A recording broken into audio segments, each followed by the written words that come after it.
All right, today was the first day in full pads. We got to do some live tackling drills. We did a tackling drill we call the spider drill. Offense won that drill. The shoot might have been a little bit wide, a little bit of disadvantage for the defense. Then we had a full practice, offense, defense, special teams. I thought it was a pretty good day, considering it's a little bit different than what we've done in the past.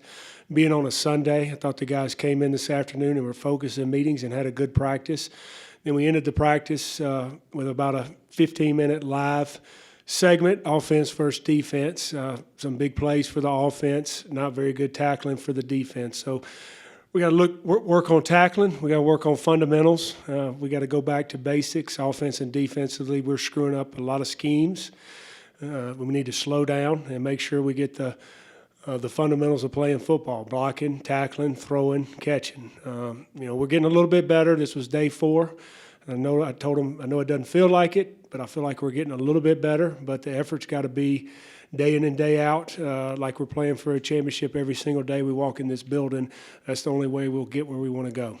Is that why you scrimmaged today, was just kind of test them, see where they are, what they Yeah, it was, coaches were off the field. It was, coming from the sideline, having to get signals, having to get lined up. I saw a lot of confusion on both sides of the ball. Defensively, we couldn't get lined up. We couldn't make our calls. Rotation to the right side. Offensively, I did not think we were getting lined up fast enough. We did not take charge at the quarterback position. Had some MAs up front, and I put that on the quarterback. We got to take charge and make sure everybody knows what's going on. But that's part of playing football. We can do drills all we want, but we got to line up and we got to play football and react to situations. Speaking of quarterbacks, you signed one today. Could you tell us a little bit about Carter Samuels? Yeah, we signed KJ Carter Samuels actually a few days ago.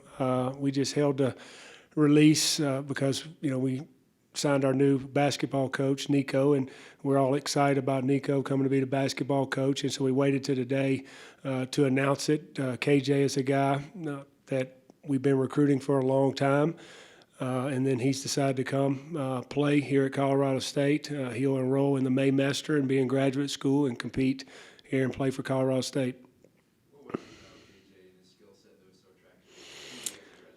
Well, he's a guy that's has been a backup at Washington. We watched his high school film.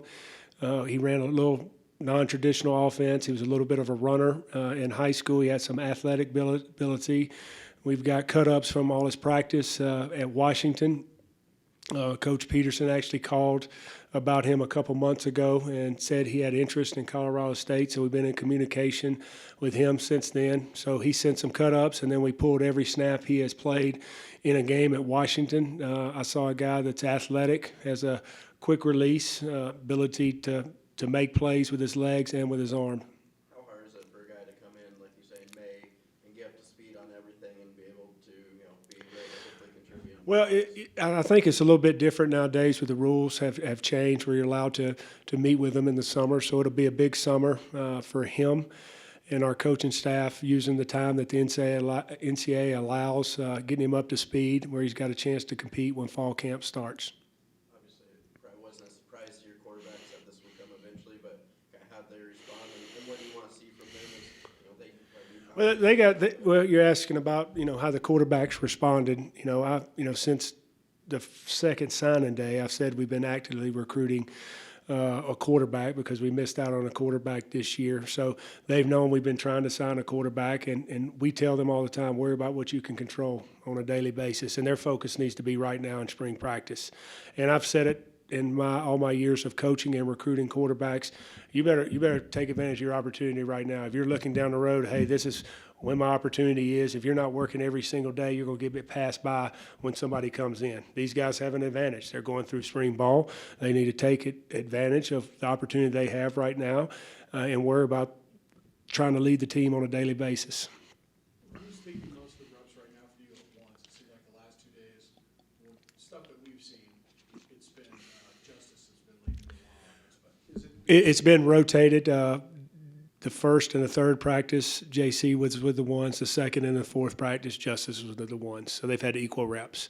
And then we've sprinkled Judd Erickson in there, some with the twos, and actually he's got a couple reps with the ones. Have you seen any progression out of them? I saw us make some plays today.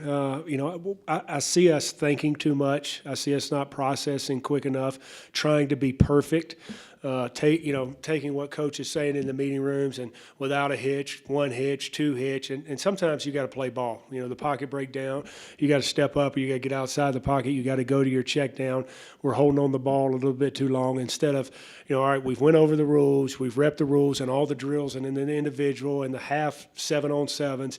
Now, when it's 11-on-11, whatever the situation is, we got to play football. And I see us slow processing, slow getting to our second receiver, slow taking the ball, tucking, and running. Does this mean the signing of KJ mean you're done looking at trying to bring in another quarterback, or are you done with that? We are done with a quarterback. We have 4 scholarship quarterbacks now, and that's our number. Just listening to reports, it seemed like there's some confusion at UCLA. They really thought he was going there. Some people felt it was signed. I take it that had not been. It's non-binding. He's coming here. So technically you were looking at him, because you were linked to him back in January, before Colin had even gotten hurt. Correct. Coach, I know it's still early in spring, but looking at your running back core and with this uncertainty with the Achilles, do you expect to have to rely on them a little bit more going forward? I think I think we need to rely on our running backs because we've got some guys coming back with some experience. So anytime you've got experience at any skill position, they need to be a strength to our team. The running backs need to be a strength. We obviously lost one of the best players in the conference in Dalen Dawkins. We got Izzy Matthews, who's coming back, that's played in this league for 3 years, going on his 4th year. Body got some valuable experience last year. Marvin, I think he looks close to full speed. He had a couple long runs today and looked good. Darius May had a couple runs. So all those guys have a little experience playing. So they need to be a strength of our team. But again, we need to be balanced. But we're always going to, run the ball. In 3 years that I've been here, we were going to try to establish the run and then stretch the ball downfield vertically. I'm talking about Marvin. I know that last year you said his biggest problems weren't necessarily the physical, but more the mental. Is that something that you think? Yeah, it's mental with the ACL, and then it's mental maturity. His big deal is he's immature. He's got to grow up. He loves playing ball, but sometimes he doesn't take things serious enough to be the best player that he can be. I've seen a guy, the start of spring practice be a little bit better, but it's got to be consistent for him. The deal with him, he's been inconsistent since he's been here, mentally on the field and being mature about taking care of his business. The other knock you had on him, we talked to you about him a couple times last year. You said he couldn't hold on to the ball. He's having a problem with that. Has he improved that area? Well, today was the first day that we went live, but it's not just going live. It's the fundamentals of carrying the ball high and tight. And, the first 3 practice, there hasn't been anything that going through the film that I've said to Coach Applewhite, Marvin's carrying the ball loose here. I think he's conscious of protecting the ball. And we've done a good job here over the last, the first year we had some fumble problems, but the last 2 years our running backs have done a really good job of protecting the football. And if you can't hold on the ball, you won't play. I don't care how fast you are.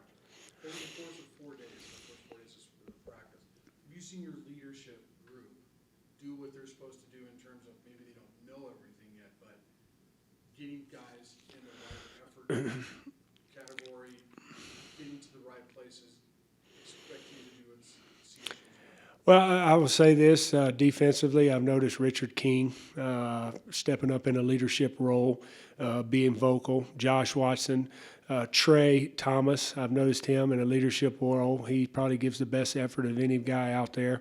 Offensively, I think we're still searching for leadership on offense. BC is the guy, and Izzy Matthews a little bit, but they need to probably do a little bit more of getting our guys ready to go on a daily basis. And, it needs to come from that quarterback position sometimes. And these 3 quarterbacks that are getting reps at practice are trying to figure out which way is right and which way is left, and they're a leader naturally by that position, and they've got to step up a little bit more.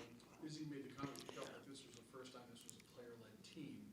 You've been asking that. Do you hold the same? Well, we'll see. Right now it's easy. There's no scoreboard, there's no games, but as practice goes on through spring practice and we get a little bit sore and a little bit banged up, what's going to be our mindset when we come out to practice? I'm glad Izzy is saying that, but words, we've got to see it. You got to see how it's going to be player-led when there's a little bit of adversity. It was a little bit today when we were a little bit longer at the end, and I thought some guys didn't give the effort that we need. And I got to see it on film, but it's good that he says that, but we got to do it on a regular basis.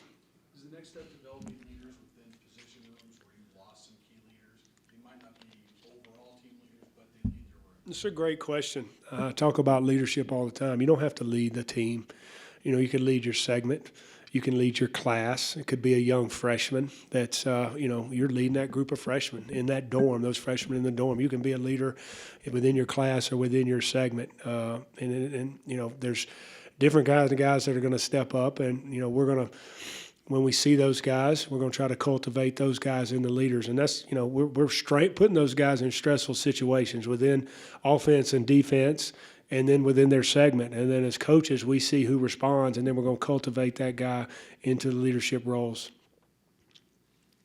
All right. Thanks, guys.